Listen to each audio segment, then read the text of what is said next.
인간의 삶은 부조리하다. 부조리에 저항하는 것은 부조리에 순응하는 것보다 낫다. 삶은 의미를 찾는 여정이 아니라 의미를 창조하는 과정이다. 진정한 자유는 내 의지에 따라 행동할 수 있는 능력이 아니라 내 의지에 따라 행동할 수 없는 것에 굴복하지 않는 것이다. 행복이란 무엇인가를 찾아 헤맨다면 당신은 절대 행복할 수 없을 것이다. 그리고 삶의 의미를 찾아 헤맨다면 당신은 절대 삶을 살지 못할 것이다.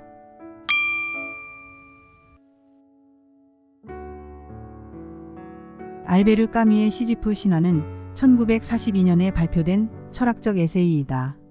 이 책은 그리스 신화에 등장하는 시지프의 형벌을 인생에 대한 비유로 활용하여 인간의 부조리한 존재 조건에 대한 까뮈의 사상을 담고 있다. 또한 삶의 부조리와 본질적인 무의미함에 대한 개념을 고심하고 제2차 세계대전이라는 격동의 시기에 그리스 신화 시지프의 렌즈를 통해 인간의 실존적 주제를 탐구하고 있다. 신들로부터 바위를 언덕 위로 굴려 올렸다가 다시 굴러 내려가는 모습을 보게 된 시지프의 중심 은유는 인간 상태에 대한 우화 역할을 한다. 까뮈는 의미 추구가 무의미해 보이는 부조리함 앞에서 삶이 살 가치가 있는지에 대한 근본적인 질문을 다루면서 에세이를 시작한다. 일부 부조리의 개념과 인간의 반응. 까뮈는 부조리를 다음과 같이 정의한다. 부조리는 세계의 합리성과 인간의 욕망 사이의 불일치이다.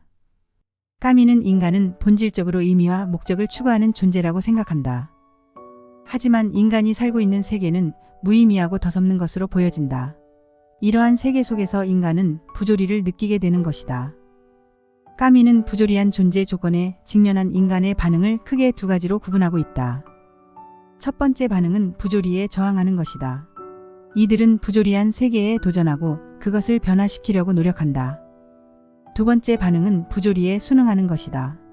이들은 부조리한 세계를 받아들이고 그 속에서 의미를 찾으려고 노력하며 살아간다. 이부 부조리에 대항하는 인간의 방식. 부조리에 저항하는 인간들은 다양한 방식으로 부조리한 세계에 도전한다. 어떤 사람들은 종교나 철학을 통해 부조리를 극복하려고 하고 어떤 사람들은 예술이나 문학을 통해 부조리를 표현하려고 한다. 또 어떤 사람들은 정치나 사회운동을 통해 부조리한 세계를 변화시키려고 노력하고 있다. 하지만 까뮈는 이러한 방식들이 부조리를 완전히 극복할 수 없다고 생각한다. 종교나 철학은 부조리를 해결하기보다는 그것을 무시하거나 정당화하려는 경향이 있다.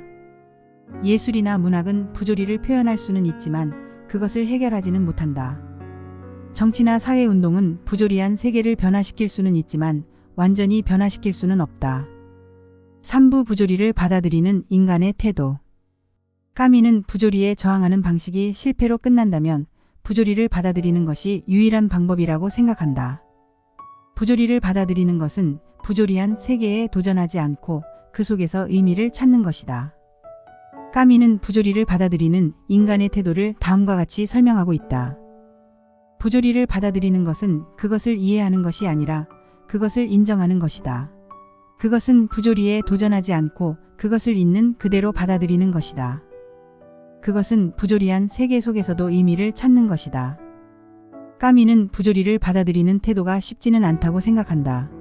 하지만 그것은 부조리한 존재 조건에 대처하는 유일한 방법이라고 생각한다. 부조리를 받아들이는 것은 인간에게 새로운 자유와 책임을 부여하고 있다. 그것은 인간에게 자신의 삶을 스스로 선택하고 의미를 부여할 수 있는 자유를 준다.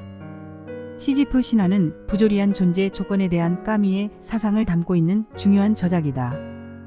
이 책은 인간의 부조리한 존재 조건에 대한 이해를 돕고 부조리한 존재 조건에 대처하는 다양한 방식을 제시하고 있다.